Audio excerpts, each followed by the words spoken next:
lakle lakle Inspector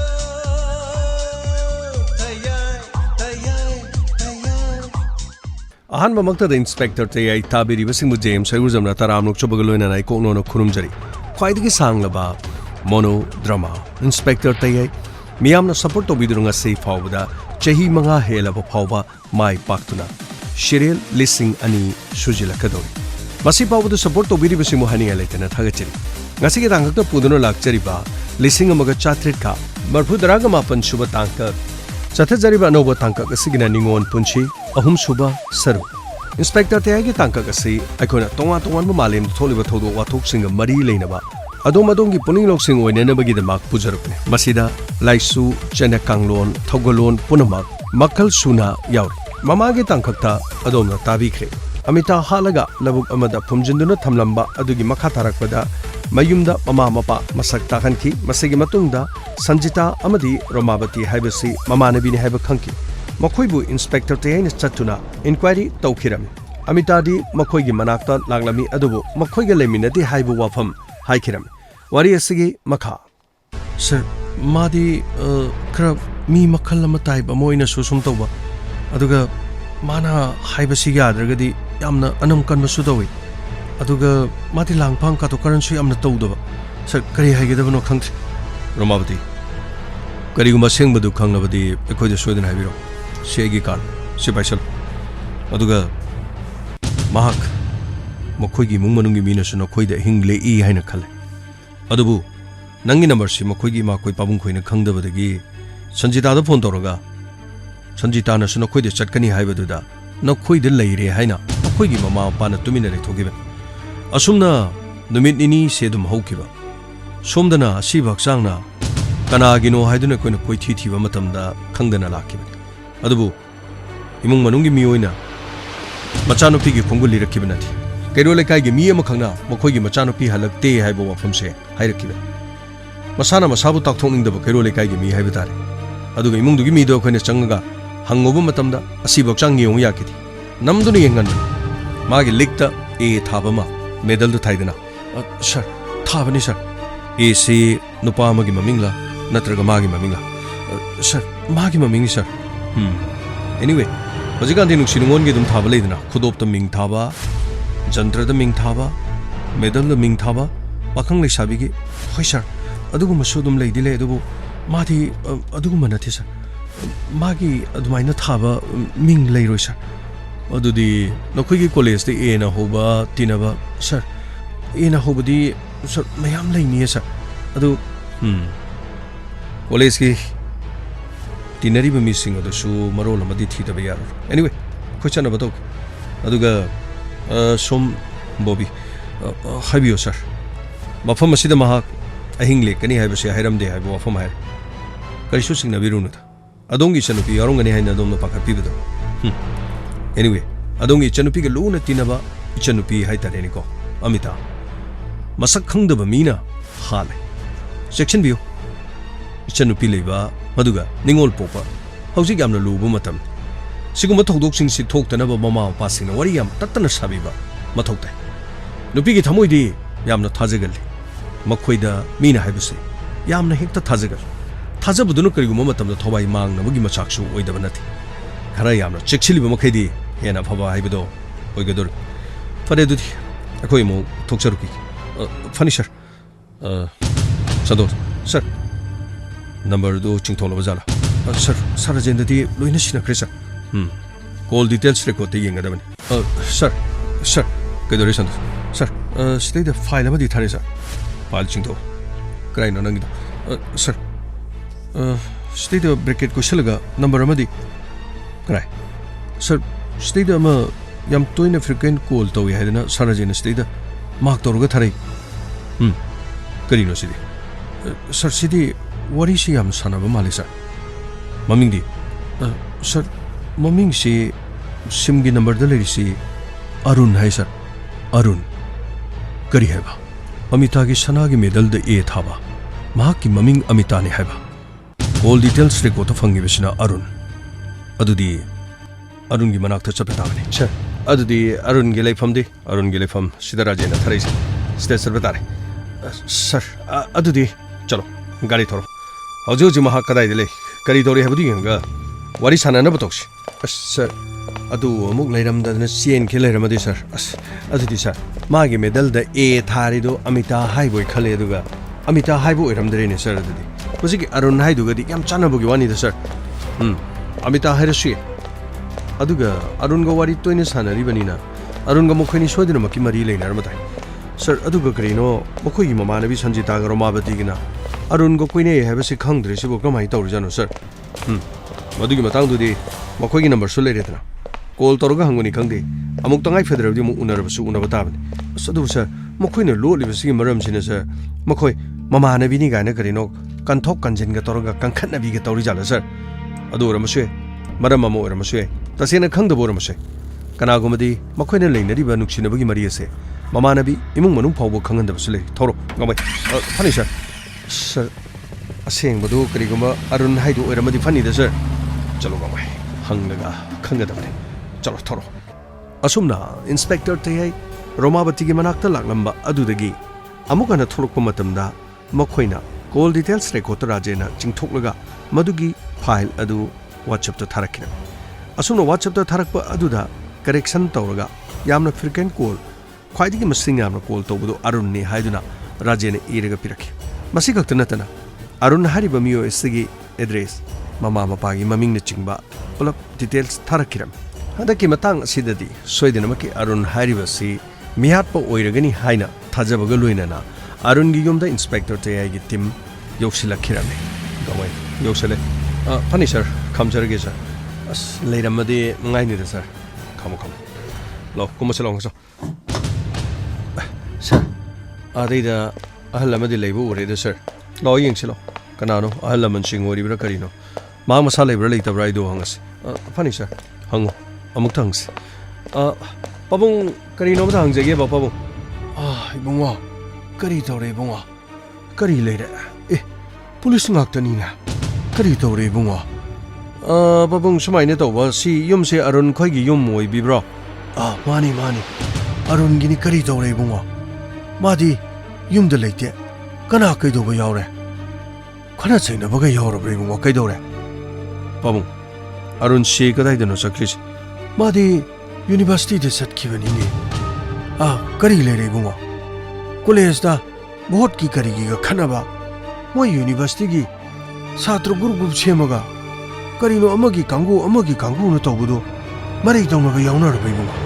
ꯈꯠꯅ ꯆꯩꯅꯕ ꯐꯨꯅ ꯆꯩꯅꯕꯒ ꯌꯥꯎꯔꯕ꯭ꯔꯥ ꯀꯔꯤ ꯇꯧꯕ ꯌꯥꯎꯔꯦ ꯄꯥꯕꯨꯡ ꯑꯇꯩ ꯑꯗꯨꯒꯨꯝꯕ ꯀꯔꯤꯃꯠꯇ ꯂꯩꯕ ꯅꯠꯇꯦ ꯃꯥꯒꯤ ꯏꯆꯝ ꯆꯝꯅ ꯋꯥꯔꯤ ꯈꯔ ꯁꯥꯟꯅꯒꯦꯅ ꯇꯧꯕꯅꯤ ꯃꯥꯗꯤ ꯌꯨꯅꯤꯚꯔꯁꯤꯇꯤ ꯆꯠꯈ꯭ꯔꯦ ꯑꯗꯨ ꯑꯩꯗꯤ ꯐꯣꯟꯁꯨ ꯅꯤꯡꯊꯤ ꯅꯨꯡꯉꯥꯏꯅ ꯄꯥꯏꯕ ꯍꯩꯇꯦ ꯑꯗꯨ ꯏꯕꯨꯡꯉꯣ ꯃꯥꯒꯤ ꯅꯝꯕꯔ ꯅꯈꯣꯏ ꯈꯪꯕ꯭ꯔꯥ ꯀꯣꯜ ꯇꯧꯔꯒ ꯍꯪꯕ ꯄꯥꯕꯨꯡ ꯍꯧꯖꯤꯛꯃꯛꯀꯤꯗꯤ ꯑꯩꯈꯣꯏ ꯃꯉꯣꯟꯗ ꯀꯣꯜ ꯇꯧꯕꯗꯨ ꯅꯣꯠ ꯔꯤꯆꯦꯕꯜ ꯑꯅ ꯂꯩ ꯑꯗꯨꯒ ꯌꯨꯝꯗ ꯍꯥꯟꯅ ꯆꯠꯂꯨꯔꯒꯦ ꯍꯥꯏꯗꯅ ꯑꯗꯨꯝ ꯑꯩꯈꯣꯏ ꯂꯥꯛꯆꯔꯕꯅꯤ ꯃꯥꯒ ꯑꯩꯈꯣꯏꯒ ꯍꯥꯟꯅ ꯊꯦꯡꯅꯈꯤꯕ ꯂꯩꯇ꯭ꯔꯦ ꯁꯛ ꯈꯪꯅꯕꯁꯨ ꯅꯠꯇꯦ ꯑꯗꯨꯒꯤ ꯁꯔꯨꯛꯄꯨꯗꯤ ꯌꯨꯝ ꯑꯁꯤꯗ ꯗꯥꯏꯔꯦꯛ ꯃꯥꯒ ꯋꯥꯔꯤ ꯁꯥꯟꯅꯒꯦꯅ ꯈꯜꯂꯒ ꯂꯥꯛꯄꯅꯤ ꯑꯗꯨꯕꯨ ꯃꯍꯥꯛ ꯂꯩꯇ꯭ꯔꯦ ꯍꯥꯏꯔꯕꯅꯤꯅ ꯑꯩꯈꯣꯏ ꯇꯉꯥꯏ ꯐꯗꯅ ꯌꯨꯅꯤꯚꯔꯁꯤꯇꯤꯗ ꯆꯠꯂꯁꯨ ꯑꯗꯨꯝ ꯆꯠꯆꯔꯒꯦ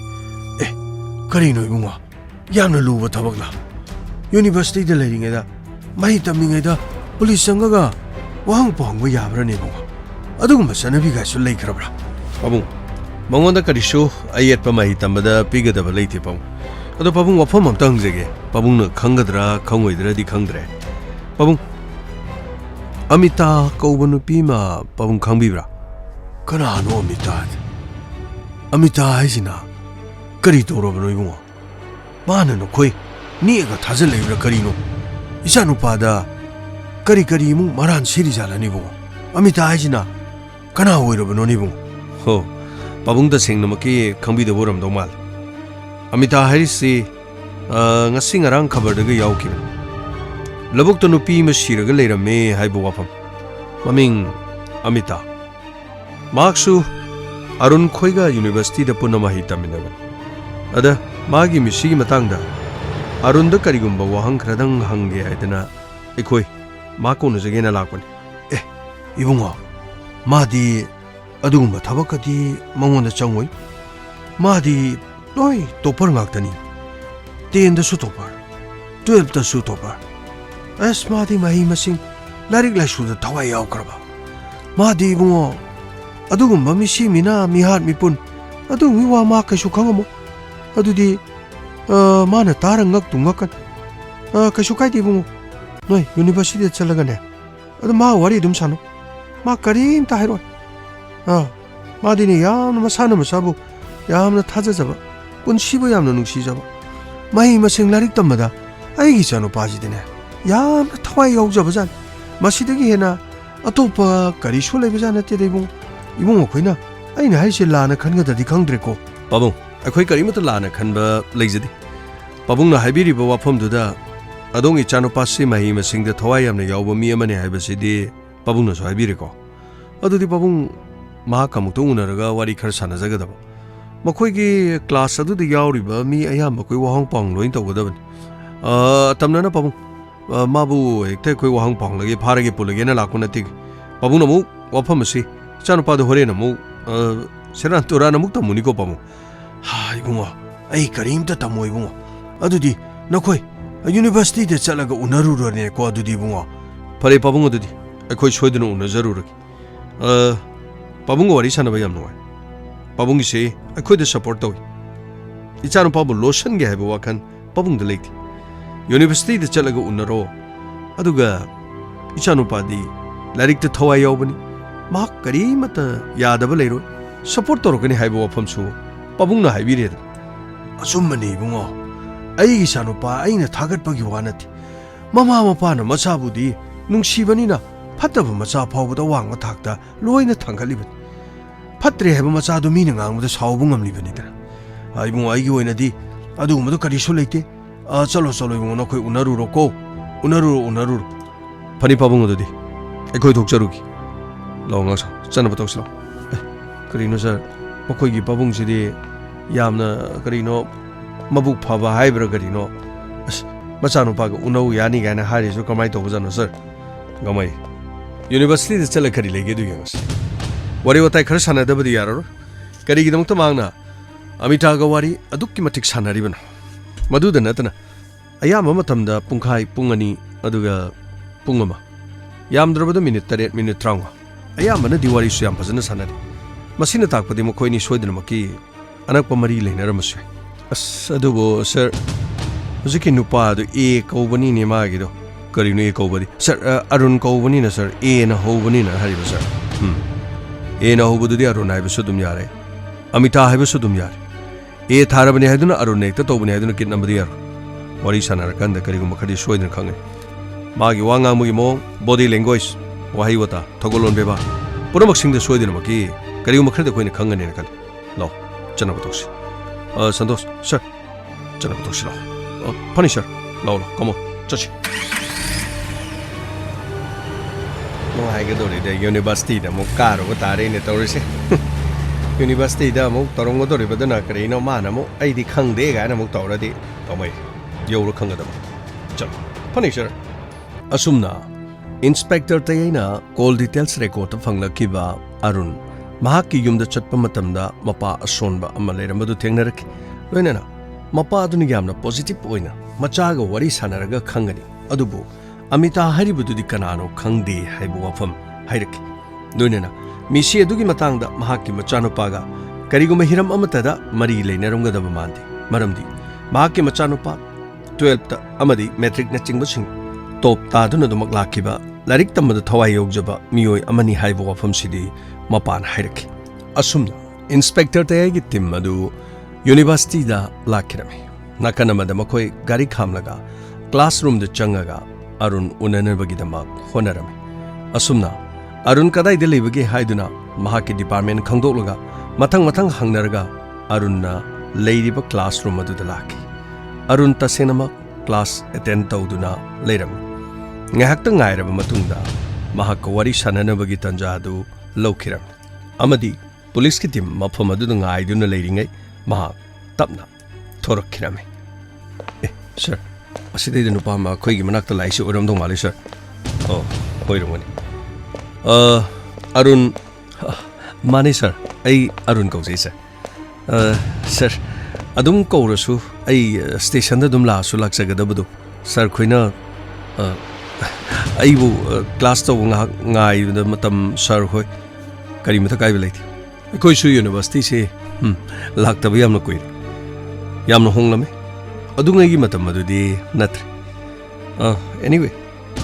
koi lakpo su gi maram sir ai khangjai sarna lakti maram se amita gi maram da ingon da soidena hanga da borangani sir amita do yamna nungai ti thawai yamna yaujabani karino thawai yamna yaujai haribo wafam se sir larik ti thawai di yam yaw adubu mahana khanbaga tokthorokpaga di khajikhtang de wat honabana khara wat pa haigadra magi wakhandabudi mana honari si yam honari di khanjaba adubu tokthorokpa magi phol da di adum khajikhtang he mana pamliba thaga do he yaudaba jan ho masina takpadi somna di mongondagi no sir adugumugi wafam da chadi aigi soiba soidana leirungani nei khale sir aduga aina hajari wafam di mana mahak class asida top oige gana khanjabadu hekta ngamdaba haibtari maramdi na kumba kaya larik haiba aduga mangondagi henba kaya lei haibasi sir adugumba wafam amata ai khanjaba leiti ai university ai ge sidai class manari ba punumak sing asidagi aina makoidagi hen ga haiba khanai khandi kari haiba sida leiriba mayam sidagi nak hen ge haina khandi metric ta ma di 12 ta nak topper ni haibasi aikoi ju khangji topper amana sida leiriba mayam asidagi hena bu honadi haiba wafam si sir ai bulana lobigana aidi mafam asida leiriba aigi imanabi singdagi hen ge haina khandi aini hen ge khalibadi all india ge oina khanjaban oh wonderful yamna fazabo wafam competition si swaide leiriba sing siga tawde aduga competition si all india gi oina tawi haibani adudi yamna faboan maduna takpadi all india gi orakpa taragadi mafam ama khange sini sir ai all india gi oina top ta gi haibadudi ai thoina khanti adu ai makhoina honariba chang aduga aiga pangkhen khenadana honargadi sir aishu soidena makki mai pakpa mi mo oigani haibase aigi manglani sir ai larik ta thawai yamna yaujaba larik tambabu yamna ngaujaba mi oyamani sir aron tabadi yam nungai aduga aikhoina mafam asida lakpada wahong pangwa matamda nangi nasada thokatpa natraga akiba sir aina sar khoi ki doisi kai marangino ai kana mata da lankiti aina sar khoi da lankida banina ai sar khoi bo ikiba suleiti aduga sar khoina so ingonda kihanba natraga aibu phaba punmagi wafam sar khoide krisu leramo haina khal nasana nasabu yamna confident leiba aduga iram khudimakta nasana nasabu yamna thajaba haiba tare ni ko sir kari haidunu khangti aigi mijeng dadi madomak sunati aigi wakalondi sir ai mi oidaba yadabani ai larik tamdaba yadabani larik tambagi mahiroi magi punshi sir masidagi hena nungaiba topa mata leiti chahi malakwa chahi malorakpada exam kaya thengnaba aduga exam sing adu aina mafam khangna mic pakpa adusu all india gi rank aron yu wafam sita bada amuk hena nungai adudi aron khar lerga upsc no sir aidi administrative aduga ai atai hantana khanbagi dinate sir aina sum pamjadabagi haiba tare ko ai adomdadi ai chatpadi pamde aduba sir ai professor oiba pame aduga sir ai direct tambiba takpiba aduga inkhalakliba kayabo chumalamida porona nabagidama makhoigi mahi masingda aina e sing tamma matamda thengnarakhiba awatpa kya marum leiribase aina matik chaba professor ma oiba taragadi aina hogalakliba ngang sing achumalambida aina kya marum pubu ngamgani makhoibu aseng balambida takpi tambiduna aina makhoibu afaba lambida lamjingba ngamgani haibase aina khale aikhoigi leibakse afaba larik haiba professor kya haduga afaba oja kya marum se lamdam masida awatpagi awatpa ngak tangai adu aigi manglana se soidina mamphaunan ge haina su khale arun wari sham nu wai adubu aikhoina laglibasidi nahaki maramda budi kharabudi khangjare tabada yam nuwaire aduba sir Amitagi matang soidin oirangani sir hangbiu Amitagi matang da sir khoina khangningba aduga Amitagi clue khradang phanglagadi sir Amitagi justice soidina khangbirakadoribin somdi Amita leitre haiba pausi karma matamda khangbiba sir ai khabar da hapakpadagi ai khangbat oh Amitagadi phone call da wari sanaba aduga nongmagi ngaktang orosu pungai ma pungama sir Amitaga iga wari sanabase ai yam nuwaise aina larik paruba aina honariba mayamado ngaktang orosu wa pothabase aina Amitaga wari sanabase masimu ai nuwaiba leiti aduba sir lana de lobikin Amitaga iga di chumnagi marup ama khaki mari aduni atoppa maram ama aduga nungsi nungol nupa nupi anigi mari leinabagi masigumadi akhoi dadi thodo kani mata leite sir sarna thajabigedra thajabiroidra haibadi khangdri arun hoju pawbadi akhoi na khangning bopuna maki pakum phangdri kharadi pakum phangedana makha kharaga hangjarake matamse yani sir ai ngaktang di yari aduga asomda thabakti ai yamna wali adubu aigi thabakto wasi to suyed sir khoigi wahong pakumse aina khangba makai dei loina khumlam lage aina khal good arun nana khoida cooperation pb basigi na mari ngale tan thagachari aduga call sina khoni pungani sanaba pungkhai pungama sir adu khakta nathi nongmada numida waram pungani sanaraga tumum daida mo pungani hum kari umatam da de pungyeng da su kya marum yori pon ho nana ma ka wari sane have se masimadi na hagyare ko achumani sir ai mago wari sane jamno wari adudi nakhoi ni marup oibagi wari sida kari kari atai thodo watho atopa kari thodo gairuni sir nongdi nuaiti mahalai tabase nongmoge ngaktorasu wari otai sanabado haujikti phangnaro khalubada yamna nuaiti sir adu sir ma yamna thamoi singba nupi amani sir makhoi gi khongang adudadi mangondagi hena thamoi singbase kanamata leiramgadaba mate asingmani sir nomasu mahangna arun aiko amuktang aiko kaidoroge as aidi pakhalure karino kari legi mayamna ne pakora khara charu sen hai haujipu kadai de pakora no da aidi puksui tandangale aidi chaningde ai thengju thengeba ai chalamage nabuk phada tawnu kaino khangde paisa do nang puthoye akhoi loi puthokani akhoi lupa chama chama khaina sen adum thore ado nangi di lobira roit ngaktang chamina ruseba nungaiteba akhoi nupi ngaktani ba nupa to ba yauti nupa haibabu na khaktane ba ngaktang yaubiyo ba aina namdana program haidokhreba mayam sinane tu ada khutangkalis urabra karigumba nang pudradi khubi je tu makhada thangdara kadin lahoba jasi lo ke dorge as nang ji talle noi na mana bi se yaur sing je wari sana ba tan bang hakta makhoi di as koi ba lang ba chat ba ad sendra da chalusi ju ne na karim tu sulitra ba ju di yemu se gumba aina ju di yeng do sorok pu chingda mana chalaga uche goya pai ri do ni yeng bu phai na ina ba hairi ado handaki noi koi ba chat pa khot pa do di aingon da horok ko aidi yaw bu ngomoi khangei bungo larik heiba larik pa ba larik tadani nangna akhoi da gai de ning sing bere isidi atai atai maru ma pa ni ga na ning sing lakpa nati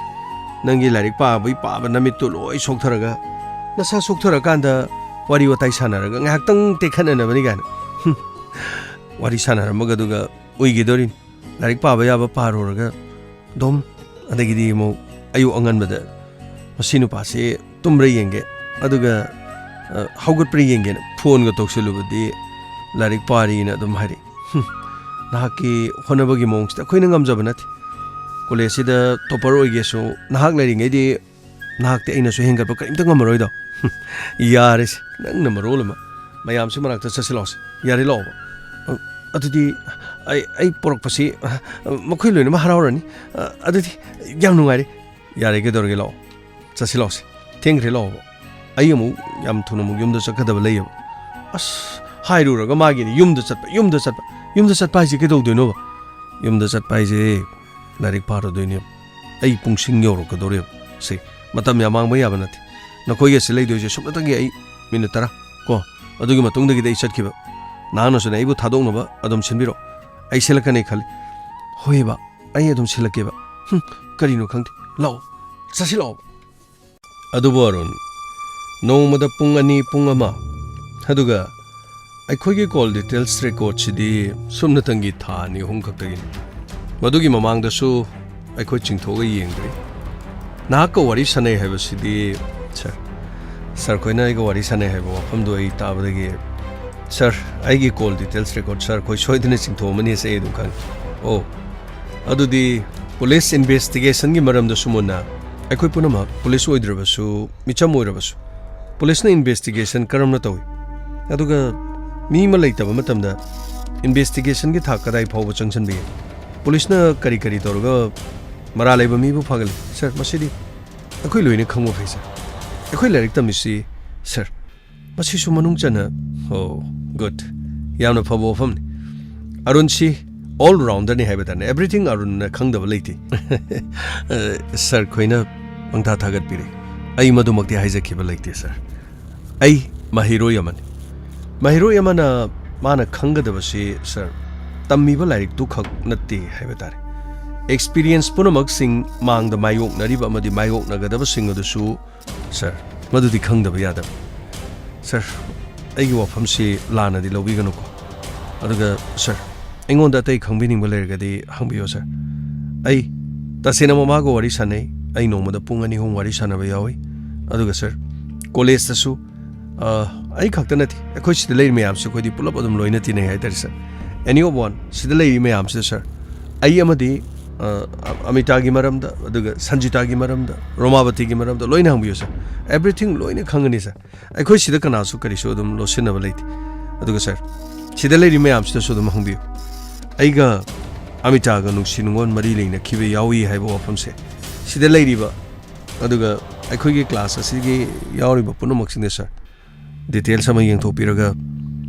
ꯃꯈꯣꯏꯗ ꯋꯥ ꯑꯃꯇ ꯍꯪꯕꯤꯌꯨ ꯀꯔꯤꯒꯨꯝꯕ ꯃꯈꯣꯏꯅ ꯑꯩꯒ ꯑꯃꯤꯇꯥꯒ ꯃꯔꯤ ꯂꯩꯅꯩ ꯍꯥꯏꯕ ꯁꯥꯇ꯭ꯔ ꯌꯥꯎꯕ ꯇꯥꯔꯒꯗꯤ ꯁꯔ ꯑꯩꯅ ꯑꯣꯏꯗꯕ ꯉꯥꯡꯂꯤꯕ꯭ꯔꯥ ꯉꯥꯡꯗꯕ꯭ꯔꯥ ꯍꯥꯏꯕꯗꯨ ꯃꯈꯥ ꯇꯥꯅ ꯑꯩꯉꯣꯟꯗ ꯏꯟꯚꯦꯁꯇꯤꯒꯦꯁꯟ ꯇꯧꯕꯗ ꯑꯩ ꯀꯔꯤꯃꯠꯇ ꯑꯌꯦꯠꯄ ꯄꯤꯖꯔꯣꯏ ꯁꯔ ꯑꯔꯨꯟꯁꯤ ꯌꯥꯝꯅ ꯀꯣꯟꯐꯤꯗꯦꯟ ꯂꯩꯅ ꯋꯥ ꯑꯗꯨꯝ ꯍꯥꯏ ꯑꯗꯨꯒ ꯑꯩꯈꯣꯏꯒ ꯋꯥꯔꯤ ꯁꯥꯟꯅꯕꯗꯁꯨ ꯑꯔꯨꯟ ꯐꯖꯅ ꯀꯣꯑꯣꯄꯔꯦꯁꯟ ꯑꯗꯨꯝ ꯄꯤ ꯑꯗꯨꯕꯨ ꯑꯔꯨꯟ ꯑꯃꯤꯇꯥꯁꯤꯗꯤ ꯍꯥꯜꯂꯝꯕꯅꯤ ꯃꯍꯥꯛꯀꯤ ꯃꯁꯥꯁꯤ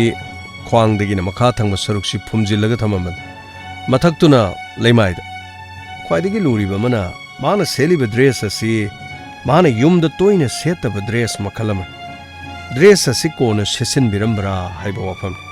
ꯄꯣꯁꯃꯣꯔꯇꯦꯝꯒꯤ ꯔꯤꯄꯣꯔꯠꯇꯁꯨ ꯍꯧꯖꯤꯛꯀꯤꯗꯤ ꯃꯍꯥꯛ ꯏꯖꯠ ꯃꯥꯡꯍꯜꯂꯝꯕ꯭ꯔꯥ ꯍꯥꯏꯕꯗꯨ ꯑꯩꯈꯣꯏ ꯈꯪꯕ ꯉꯝꯗ꯭ꯔꯤ ꯑꯗꯨꯕꯨ ꯁꯣꯏꯗꯅ ꯉꯁꯤ ꯄꯣꯁꯃꯣꯔꯇꯦꯝꯒꯤ ꯔꯤꯄꯣꯔꯠꯁꯨ ꯂꯥꯛꯂꯒꯅꯤ ꯑꯗꯨꯒ ꯄꯣꯁꯃꯣꯔꯇꯦꯝꯒꯤ ꯔꯤꯄꯣꯔꯠꯇ ꯀꯔꯤꯒꯨꯝꯕ ꯔꯦꯞ ꯆꯠꯊꯔꯝꯃꯤ ꯍꯥꯏꯔꯒꯗꯤ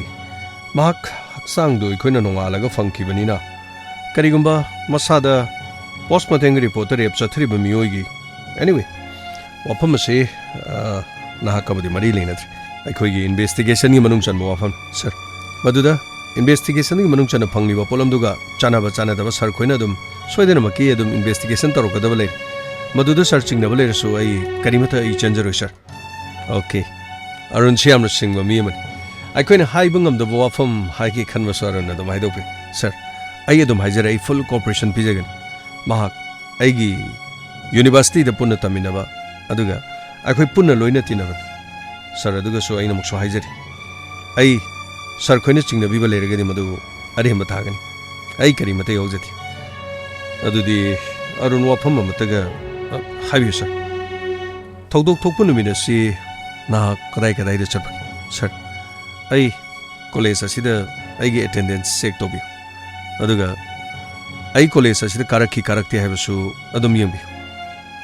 ꯑꯩ ꯀꯔꯤꯃꯠꯇ ꯆꯦꯟꯖꯔꯣꯏ ꯍꯧꯖꯤꯛ ꯃꯐꯝ ꯑꯁꯤꯗꯒꯤ ꯁꯔ ꯈꯣꯏꯒ ꯑꯩꯒ ꯋꯥꯔꯤ ꯁꯥꯟꯅꯔꯒ ꯑꯩ ꯂꯝꯕꯤꯗ ꯑꯗꯨꯝ ꯊꯣꯛꯈ꯭ꯔꯒꯅꯤ ꯑꯩ ꯆꯠꯈ꯭ꯔꯅꯤ ꯑꯗꯨꯕꯨ ꯑꯦꯗꯃꯤꯅꯤꯁꯇ꯭ꯔꯦꯇꯤቭ ꯕ꯭ꯂꯣꯛꯇ ꯆꯪꯕꯤꯔꯒ ꯑꯩꯒꯤ ꯁꯤꯒꯅꯦꯆꯔꯅꯆꯤꯡꯕ ꯑꯩ ꯁꯦꯝꯗꯣꯛꯄꯒꯤ ꯇꯥꯟꯖꯥꯗꯨꯗꯤ ꯀꯔꯤꯃꯠꯇ ꯐꯪꯉꯣꯏ ꯍꯥꯏꯖꯔꯤꯕ ꯃꯔꯝ ꯑꯗꯨꯅ ꯁꯔ ꯈꯣꯏꯅ ꯆꯠꯄꯤꯔꯒ ꯑꯩꯕꯨ ꯆꯤꯡꯅꯕ ꯂꯩꯔꯒꯗꯤ ꯁꯣꯏꯗꯅ ꯆꯦꯛ ꯇꯧꯕꯤꯌꯨ ꯒꯨꯗ ꯑꯔꯨꯟ ꯌꯥꯝꯅ ꯁꯤꯡꯕ ꯃꯤ ꯑꯃꯅꯤ ꯑꯦꯚ꯭ꯔꯤꯊꯤꯡ ꯑꯔꯨꯟꯅ ꯈꯪꯗꯕ ꯂꯩꯇꯦ ꯁꯔ ꯉꯁꯥꯏꯗꯒꯤ ꯁꯔꯅ ꯑꯩꯕꯨ ꯈꯪꯗꯕ ꯂꯩꯇꯦ ꯍꯥꯏꯗꯨꯅ ꯍꯥꯏꯕꯤꯔꯤ ꯁꯔ ꯃꯁꯤꯗꯤ ꯃꯤꯄꯨꯝ ꯈꯨꯗꯤꯡꯃꯛꯅ ꯈꯪꯐꯝ ꯊꯣꯛꯄꯅꯤ ꯑꯩꯈꯣꯏꯒꯤ ꯔꯥꯏꯠ ꯑꯗꯨꯒ sir mi ma siba matamda kari tawgani kari tawi hojikti loina khangnarabo sir atai makha ingonda hangbigadaba leiribra ai pungsingji yaraktre sir tangai fadaba leirgade station da law hairaba su lakchagi sir aduga sir ai number na ki number khudile karim da khanbir na chatpe yaran funny sir adudi me ai sasaru gi adudi funny ngasai de gi wari sanaba se taba de fanam nungai larik haiba mi sina ngang thorok pa se ga haitaba mi na ngang pa se ga di mana de ni larik haiba ni na loi na taba so dum nungai ba gi wani kari no dum da ka le de khoi sir khoi na haira ga de khoi na dum ko ba lak chara so dum lak se ge da sir phone da dum soidana mi school na traga message thabiro nangi phone do de ngasai khoi na tawba da chasu chatana kari no nangi phone do chalhan dabra na traga chalibra kari no haiba do di khang de da madu aina class ta leiba gi phone do nga ai divert toroga thamman class manung da leiradi phone king badu adu gi ore go akhoi na khali ni phone do king bo matam da not reachable haiba akhoi na khali ni go kari amita haiba nupi macha do hato ga kari no arun ji chen grabra sini da phone ga chat tabadu de arun jai ne khali ji chen gre sini kari gumba yum da su thiro re yum da su le hodre yum da gi amu university da chat kre hairi university do mung lae agi yum da adu di pabung khoi ga as pabung do so dum yamna phaba mi oi hoine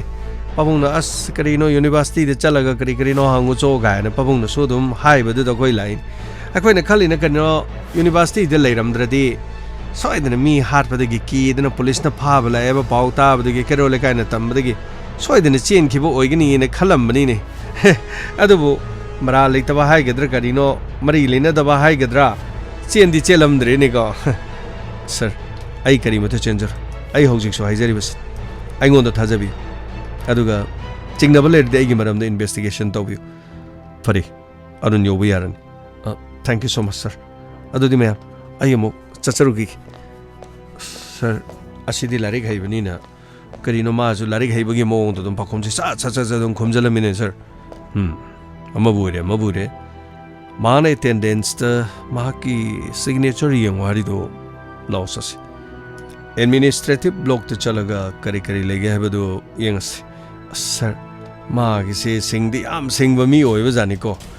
kari no ma mara leite habe se mokta ngang bunga mi se sir mana mara leite bagi adum soidina adum oirongani ko sir gamai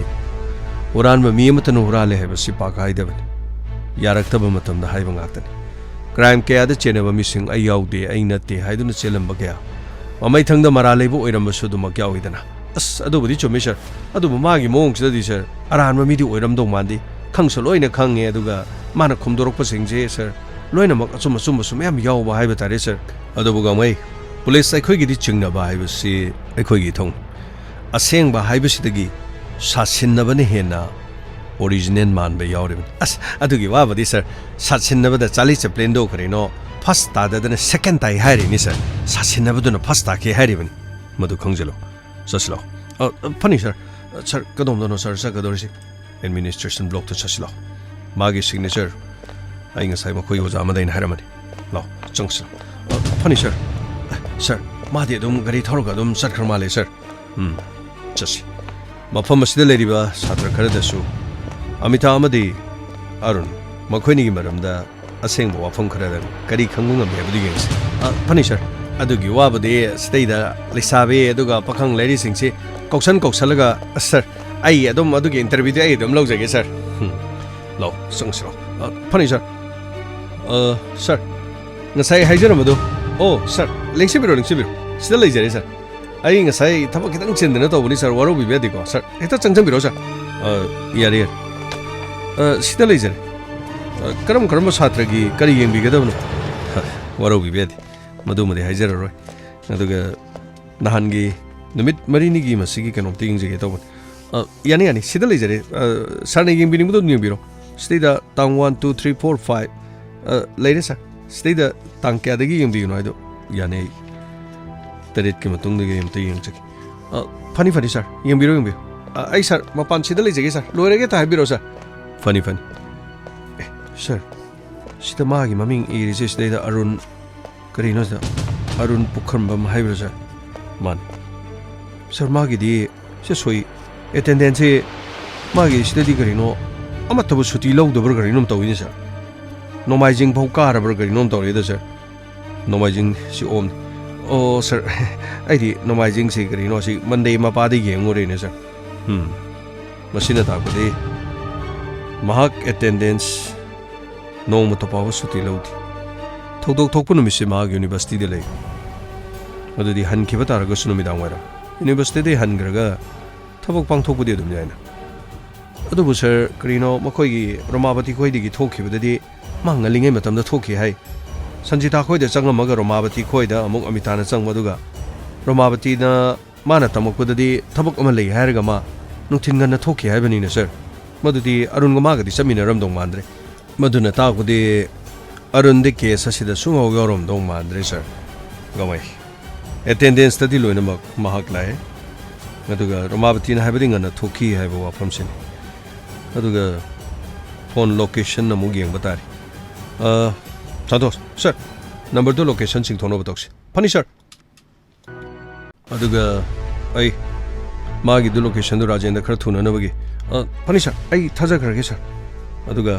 ꯑꯃꯤꯇꯥꯒꯤ ꯂꯣꯀꯦꯁꯟꯁꯨ ꯀꯗꯥꯏꯗ ꯂꯩ ꯃꯈꯣꯏꯅꯤ ꯃꯥꯟꯅꯕ꯭ꯔꯥ ꯍꯥꯏꯕꯗꯨ ꯃꯗꯨ ꯌꯦꯡꯅꯅꯕꯒꯤ ꯐꯅꯤ ꯁꯥꯔ ꯑꯩ ꯄꯤꯖꯈ꯭ꯔꯒꯦ ꯁꯥꯔ ꯁꯥꯔ ꯑꯗꯨꯗꯤ ꯑꯇꯩ ꯋꯥꯠꯂꯤꯕ꯭ꯔꯥ ꯁꯥꯔ ꯑꯗꯨꯝ ꯍꯥꯡꯗꯣꯛꯇꯅ ꯌꯦꯡꯉꯤꯁꯦ ꯁꯥꯔ ꯃꯥꯒꯤꯁꯦ ꯑꯦꯇꯦꯟꯗꯦꯟꯁꯁꯦ ꯑꯗꯨꯝ ꯀꯥꯔꯕꯅꯤꯅ ꯒꯃꯩ ꯑꯩꯅ ꯌꯦꯡꯉꯤꯁꯤ ꯑꯃꯤꯇꯥꯒꯤꯅꯤ ꯊꯧꯗꯣꯛ ꯊꯣꯛꯄ ꯅꯨꯃꯤꯠꯇꯣ ꯃꯍꯥꯛ ꯌꯨꯅꯤꯚꯔꯁꯤꯇꯤ ꯂꯥꯛꯄ꯭ꯔꯥꯅ ꯌꯦꯡꯕꯅꯤ ꯃꯍꯥꯛꯀꯤꯗꯤ ꯅꯨꯃꯤꯠꯁꯤ ꯁꯤꯗ ꯂꯥꯛꯇ꯭ꯔꯦ ꯑꯗꯨꯒ ꯏꯔꯣꯏ ꯂꯣꯏꯕ ꯃꯥꯅ ꯌꯨꯅꯤꯚꯔꯁꯤꯇꯤ ꯀꯥꯔꯝꯕꯁꯤ ꯁꯤꯒꯤ ꯊꯧꯗꯣꯛꯁꯤ ꯊꯣꯛꯀꯗꯕ ꯅꯨꯃꯤꯠ ꯅꯤꯅꯤ ꯃꯃꯥꯡ ꯐꯥꯎ ꯀꯥꯔꯝꯃꯒ ꯑꯗꯨꯗꯒꯤ ꯀꯥꯈꯤꯗ꯭ꯔꯦ ꯑꯗꯨꯗꯤ ꯁꯥꯔ ꯑꯃꯤꯇꯥꯗꯤ ꯃꯥꯗꯤ ꯌꯨꯅꯤꯚꯔꯁꯤꯇꯤꯁꯤ ꯃꯥ ꯂꯥꯛꯈꯤꯗ꯭ꯔꯗꯤ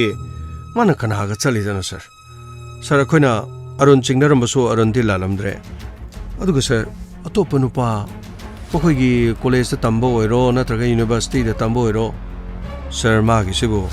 ꯌꯨꯅꯤꯚꯔꯁꯤꯇꯤꯗ ꯄ꯭ꯔꯣꯐꯦꯁꯔꯒ ꯑꯣꯏꯕ ꯄ꯭ꯔꯣꯐꯦꯁꯔ ꯃꯆꯥ ꯃꯤꯅꯗꯤ ꯃꯁꯛꯇꯤ ꯑꯗꯨꯝ ꯈꯪꯈꯤꯅꯦꯅ ꯇꯧꯕꯗꯒꯤ ꯃꯥꯅ ꯂꯣꯠꯁꯤꯜꯂꯒ ꯀꯣꯏꯅꯕ ꯖꯥꯠꯂ ꯁꯥꯔ ꯑꯗꯨꯃꯥꯏꯅ ꯀꯣꯏꯅꯔꯒ ꯌꯨꯅꯤꯚꯔꯁꯤꯇꯤꯗ ꯂꯥꯛꯑꯣ ꯅꯪ ꯑꯩ ꯒꯥꯔꯤ ꯇꯣꯡꯉꯁꯤ ꯍꯥꯏꯔꯒ ꯒꯥꯔꯤꯗ ꯄꯨꯔꯒ ꯆꯠꯈ꯭ꯔꯒ ꯄꯨꯔꯒ ꯀꯣꯏꯆꯠ ꯆꯠꯂꯨꯔꯒ ꯁꯥꯔ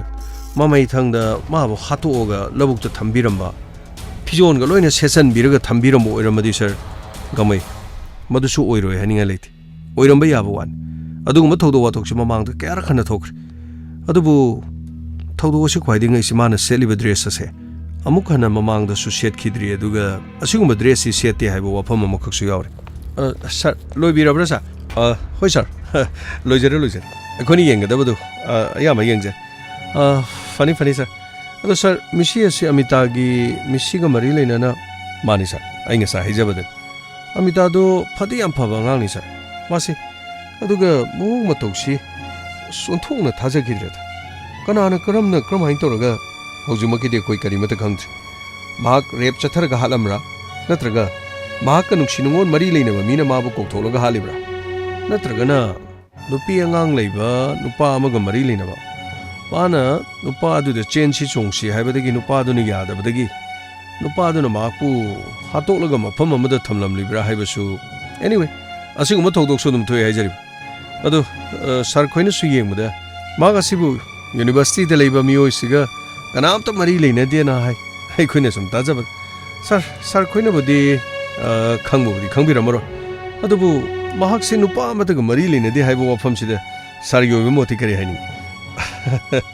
ꯍꯧꯖꯤꯛꯀꯥꯟꯒꯤ ꯑꯉꯥꯡꯁꯤꯡꯒꯤ ꯃꯑꯣꯡꯁꯤꯗꯤ ꯁꯥꯔ ꯈꯪꯕ ꯉꯝꯕ ꯅꯠꯇꯦ ꯑꯗꯨꯒ ꯑꯩꯈꯣꯏꯅ ꯂꯩꯔꯤꯕꯁꯤꯗꯤ ꯍꯧꯖꯤꯛ ꯁꯥꯔꯅ ꯍꯥꯏꯕꯤꯔꯤꯗꯨꯅꯤ ꯁꯥꯔꯅ ꯍꯥꯏꯔꯤꯁꯤ ꯁꯣꯏꯗꯅꯃꯛꯀꯤ ꯃꯐꯝ ꯑꯁꯤꯗ ꯃꯤ ꯑꯃꯒ ꯃꯔꯤ ꯂꯩꯅꯔꯝꯒꯅꯤ ꯁꯤꯅꯤ ꯑꯩꯁꯨ ꯑꯥꯏ ꯑꯦꯒ꯭ꯔꯤ ꯋꯤꯠ ꯌꯨ ꯁꯥꯔ ꯁꯣꯏꯗꯅꯃꯛꯀꯤ ꯑꯃꯗꯤ ꯑꯗꯨꯝ ꯈꯪꯅꯔꯝꯒꯅꯤ ꯑꯗꯨꯕꯨ ꯍꯥꯏꯗꯣꯛꯄ ꯏꯀꯥꯏꯖꯕ ꯅꯠꯇ꯭ꯔꯒ ꯅꯨꯄꯤꯗꯨꯅ ꯃꯇꯤꯛ ꯆꯥꯗꯦꯅ ꯈꯟꯖꯕ ꯅꯠꯇ꯭ꯔꯒ ꯅꯨꯄꯥꯗꯨꯅ ꯃꯇꯤꯛ ꯆꯥꯗꯦ ꯃꯥꯒꯤ ꯃꯔꯝꯗ ꯍꯥꯏꯗꯣꯛꯀꯅꯨ ꯀꯥꯏꯅ ꯊꯤꯡꯕ ꯂꯩꯕꯒꯨꯝꯕ ꯍꯧꯖꯤꯛꯀꯥꯟꯁꯤ ꯌꯥꯝ ꯇꯧꯅꯩꯗꯅ ꯑꯁ ꯌꯥꯔꯒꯗꯤ ꯏꯕꯥꯅꯤ ꯂꯣꯟꯅ ꯇꯨꯃꯤꯟ ꯂꯩꯁꯤ ꯍꯌꯦꯡꯋꯥꯏ ꯃꯇꯤꯛ ꯆꯥꯔꯀꯥꯟꯗ ꯊꯨꯡꯅꯁꯤ ꯀꯥꯏꯅ ꯍꯥꯏꯅꯕ ꯁꯥꯔ ꯃꯗꯨꯒꯨꯝꯕ ꯂꯩꯕ꯭ꯔꯥꯗꯤ ꯈꯪꯗꯦ ꯌꯥꯝ ꯅꯨꯡꯉꯥꯏꯖꯔꯦ ꯁꯥꯔ ꯑꯗꯨꯗꯤ ꯁꯥꯔ ꯑꯩꯈꯣꯏ ꯅꯨꯃꯤꯠꯁꯨ ꯊꯦꯡꯖꯜꯂꯛꯑꯦ ꯁꯥꯇ꯭ꯔ ꯈꯔ ꯃꯈꯣꯏꯒꯤ ꯀ꯭ꯂꯥꯁꯃꯦꯠ ꯈꯔ ꯁꯤꯗ ꯀꯥꯔꯛꯏꯁꯤꯗꯒꯤ ꯃꯈꯣꯏꯅꯤꯒꯤ ꯃꯔꯝꯗ ꯀꯩꯅꯣ ꯈꯔ ꯁꯨꯝ ꯍꯪꯖꯔꯨꯒꯦ ꯐꯅꯤ ꯁꯥꯔ ꯍꯦꯛꯇ ꯍꯪꯕꯤꯌꯨ ꯁꯥꯔ ꯁꯣꯝꯗ ꯐꯅꯤ ꯁꯥꯔ ꯑꯗꯨꯗꯤ ꯑꯩꯈꯣꯏ ꯑꯃꯨꯛ ꯊꯣꯛꯆꯔꯨꯈꯤ ꯐꯅꯤ ꯂꯥꯛꯑꯣ ꯉꯥꯛꯁꯤ ꯆꯠꯁꯤ ꯂꯥꯛꯑꯣ ꯁꯥꯔ ꯑꯣꯟꯊꯣꯛꯅ ꯊꯥꯖꯈꯤꯗ꯭ꯔꯦꯗꯀꯣ ꯁ꯭ꯋꯥꯏꯗꯒꯤ ꯁꯥꯇ꯭ꯔ ꯑꯃꯒ ꯀꯣꯏꯅꯔꯒ ꯂꯩꯔꯝꯃꯗꯤ ꯐꯅꯤ ꯁꯥꯔ ꯍꯧꯖꯤꯛ ꯑꯩꯈꯣꯏꯅ ꯃꯥꯒꯤ ꯃꯔꯝꯗ ꯊꯤꯕ ꯌꯥꯕꯁꯤ ꯑꯃꯤꯇꯥꯒꯤ ꯃꯥꯒꯤ ꯂꯣꯀꯦꯁꯟ ꯂꯩꯔꯅꯤ Arungi location lairani aduga postmortem gi report attendance ti sir masimadi lore ni ko sir attendance ki wafam lore amita karamdre aduga arun karam sir aina point khara sum mission jabani adoraga di hoje wali se location ne adusu amita ne arun ne makoi gi aduga krai da leibano makoi ni se chap manana leikibra haibagumba aduga sir atopa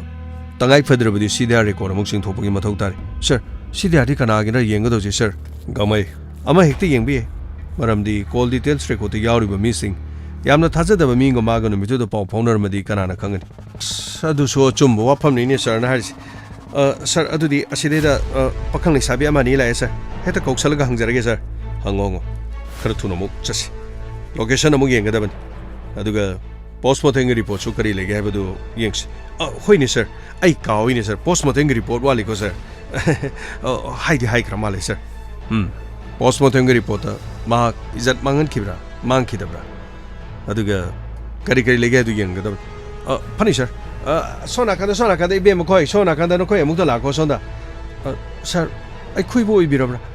mane karino no khoi na du amna kiri du bo karino wafam amata sum hange tawbani da icham chamna ne ne khoi pakakano icham chamna dum hangada bani go karim da khalu no se icham chamna no khoi da dum hange se sir kari oi birabno sir sum do bani da university gi stay da ko rino amita kauba nupi mahadak laite na khabar da ga yaw budu nupi du bono khoi ma ga khangna banu pa sing atopa mathak ki class oro makha gi oiro natraga karino university sigi manung da leiba nupi thiba professor gumba natraga professor amaga mari leina bugumba karino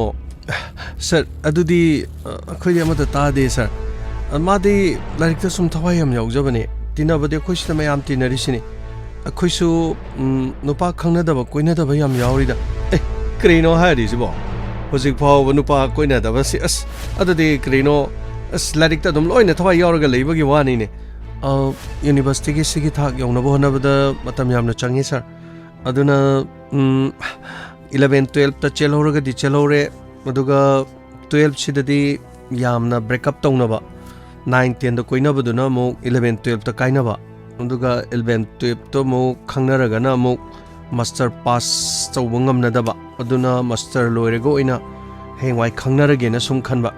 karino ne hairi sibo wafam sibo chumba jala ne sibo sir sigi wafam sibo gamai chanaba toros thengani lo postmortem report aduga location ate de khangna na batox makha ta ba kai lege badu yana batox pare adudi ichan sing na koi adom sat pe yara ni go yari chalo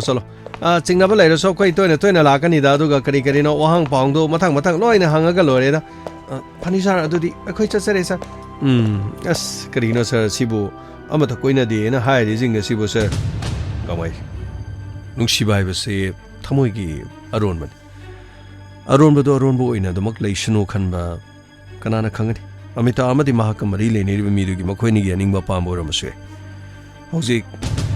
A4 arun A4 amita lik aduda A thabagi maram se sungchan chana ki da ba tasengna amita ni khalaga thagi ba ma natraga arun ni khalaga thabani haibasidi chungada ba ma sir arun gi ma gi confident kholai du de akhoi go u se ma de krima ta su pakhat pasu leite ki basu leite thakat basu leite asomda mabung su aduga karino mama mapa amasu mamit ka jolo ina langkha tra khoina wahang pang to budo pakhatna muk toy ba karino moini yeng budo sir adu sir ngasi arun go wari sana budo de arun de ma de yamna personality yamna leiba aduga sir mane asingba migi larik la so hibagi mong ni haiba tare chana batoksi asumna inspector Tayai gi team mafam adudagi lakhirame hospital da mo team adu laktuna postmortem gi report launa na bagi damak honarame postmortem gi report ta mahak izat mangki haibadu khanglagadi case asigi mayon ama mo lakadoribani asumna hospital aduda sir krino report tabu karam hairam gadoribano khangdri sir yengasi sitale report sir mabu izat mangan bani gaina haiba jala sir aiko yeng kari izat mangan de ha karino sir adudi izat mangan dana adudi sir karmaina tori janu nungsi nungon ga mari leina ba adudi मागी सिलमन खुमगा मरी लेनरिब्रा तसेना माबु तमथिबा हात के याउना हातबा नत्रगना माग थबक अमा चटपदगी लंबीदगी फारगा पूरगा हातबा नत्रगना महाना करिगुंबा अरोनबा थबक अमा उरुबा मागना खंखरगदी मथंग मथंग खंगलकलगनी हायदना मागपु हातबा यादबदगी हातबा मरम अमा नत्रगा मदी सोयदना ओरगनी अखोइना खलंबासी ओनरे रेप केसटी ओइररोय वारी सीमखा हयेंग अमुक ताबिरसी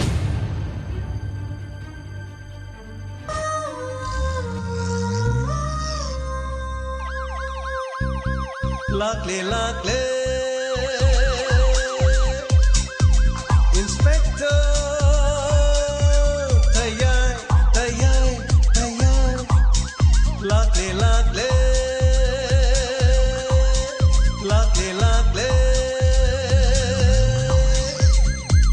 Inspector Tayai Uthanaba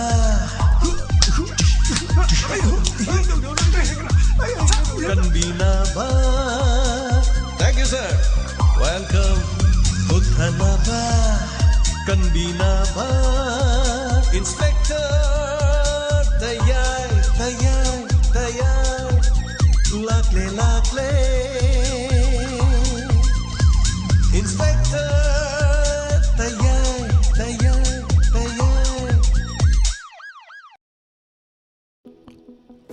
Many happy returns of the day. Happy birthday, Laishram Ningsing Lembi, daughter of Laishram Somendro and Laishram Ongbi Kamala Hyangthang Chandranadi. Pabay ay pabo rasano punsinung sang manadi yaktaba palempataw gi seba matom lom na tauba. Madagum laba mamom lo yama oirasano. Pabay ay pabo oirasano haydana. Sembiri ba mapugi mafamda nizari siguma mapono minasi masing langam na nalak po oirasano. Loina na sagay natay palem pantaw mapu maben kero lekay lamda masigi may ising nungsit kudong tiba po na magtaging aktok pida na siguma mapo na minasi masing langam na imong manong pun pangtok minaba oirasyon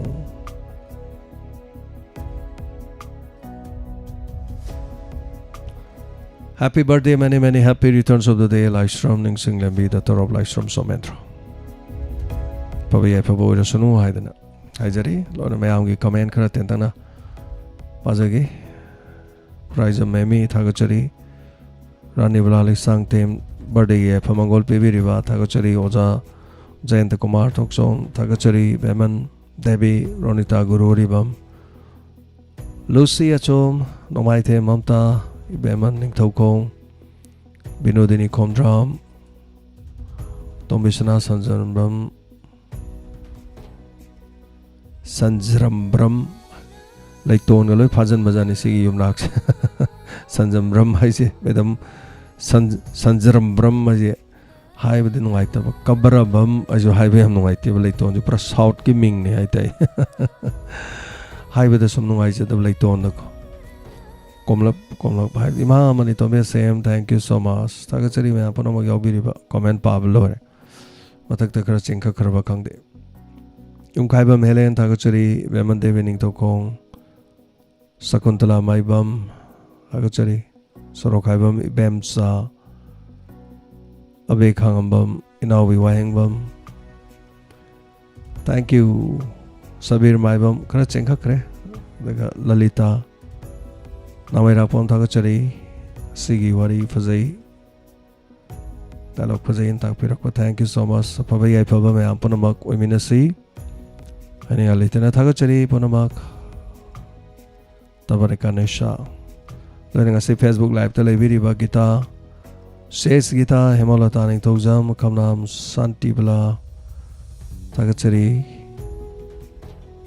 premorang them prem thagachari wangjam roman sing thagachari thank you so much live to go viriba inspector Tayai banuksiba family members saying ponamak hanana thagachari Thank you so much.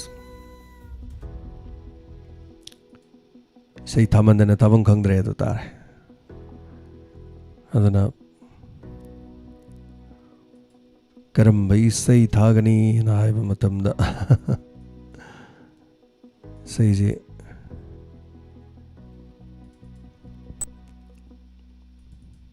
ꯃꯈꯟ ꯃꯈꯟ ꯊꯥꯖꯔꯒꯦ.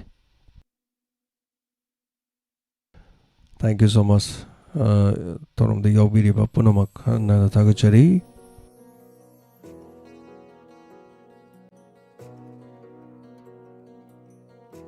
ꯃꯕꯨꯡꯅ ꯃꯆꯟꯕꯨ ꯅꯨꯡꯁꯤꯖꯗꯨꯅ ꯁꯛꯄ ꯏꯁꯩ ꯈꯨꯗꯣꯜ ꯇꯝꯖꯒꯤ. ꯑꯩ ꯏꯁꯥꯃꯛꯅ ꯏꯕ, ꯏꯁꯥꯃꯛꯅ ꯁꯛꯄ, ꯏꯁꯥꯃꯛꯅ ꯃ꯭ꯌꯨꯖꯤꯛ. ꯊꯥꯒꯠꯆꯔꯤ. Thank you so much. Vinod ꯀꯨꯃꯥꯔꯅ ꯃ꯭ꯌꯨꯖꯤꯛ ꯑꯣꯏꯃꯤꯟꯅꯕ ꯑꯩꯒꯤ ꯑꯦꯁꯤꯁꯇꯦꯟꯠ.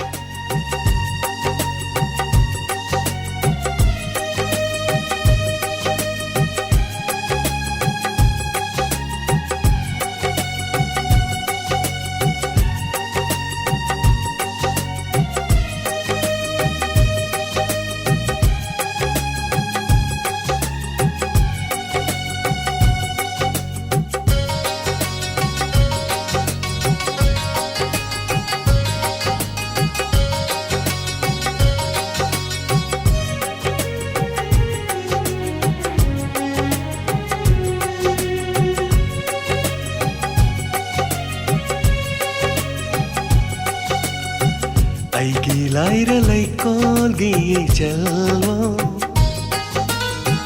ꯅꯨꯡꯁꯤꯗꯀꯣ ꯅꯨꯡꯁꯤ ꯊꯣꯏꯔꯕꯤ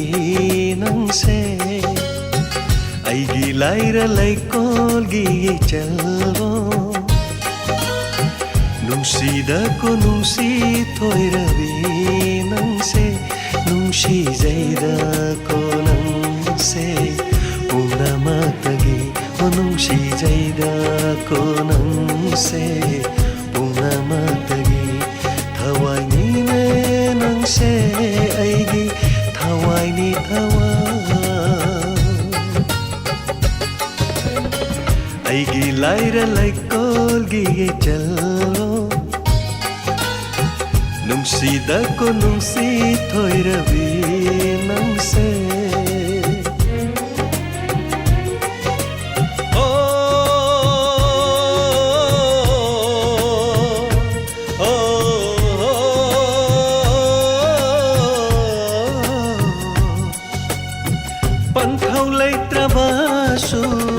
Palem leitrabasu awat palay hallo nangi nabung leiri tay bang asida Panthau leitrabasu palem leitrabasu awat palay hallo nangi nabung leiri tay bang asida nong junong siya awahanang nong junong siya awahanang karigi sintari mitlu da pira karigi sintari mitlu da pira kablagano amo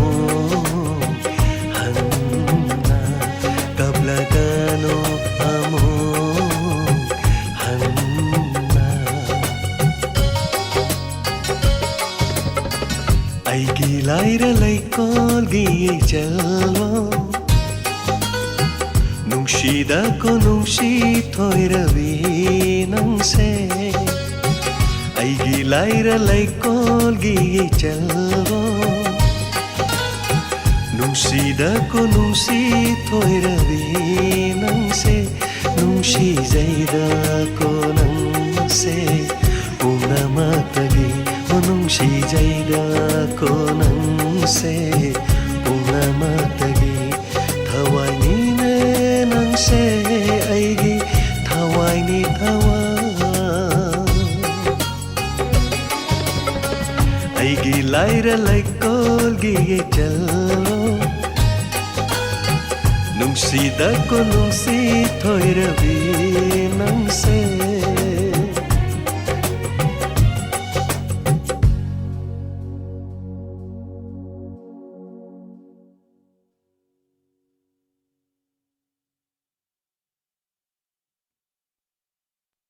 Hanana Thagachari Asagi Tankagasida Tabiri Yaubiri Basing Punamak Taram Sandoktuna Tahan Jaribase 90.0 megahertz Lantok Jariba Wahong Radio Gi Thoramni Adona Tabiri Basi Hanana Thagachari Thoram the Yaubiriba Sigi Tabiri Basing Punamak Mapung Pan Bibagidamak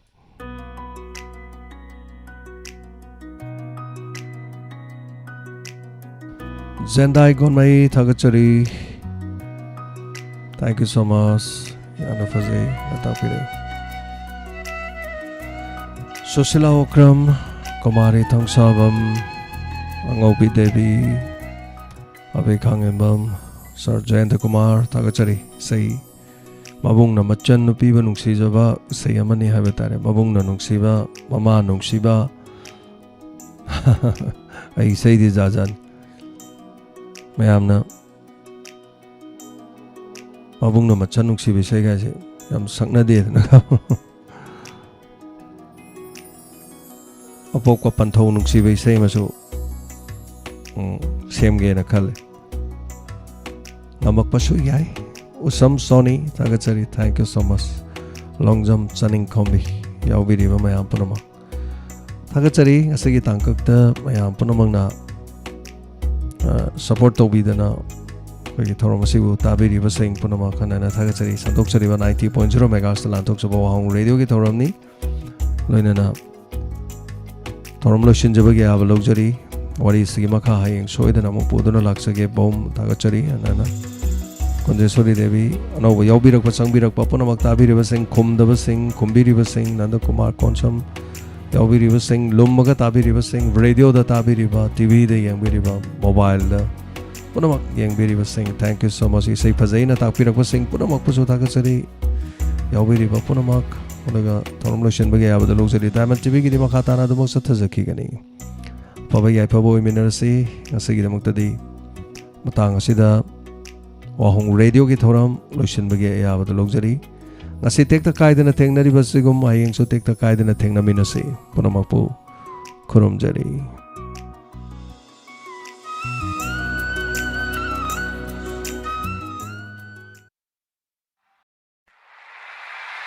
Wahong Radio Wahong Radio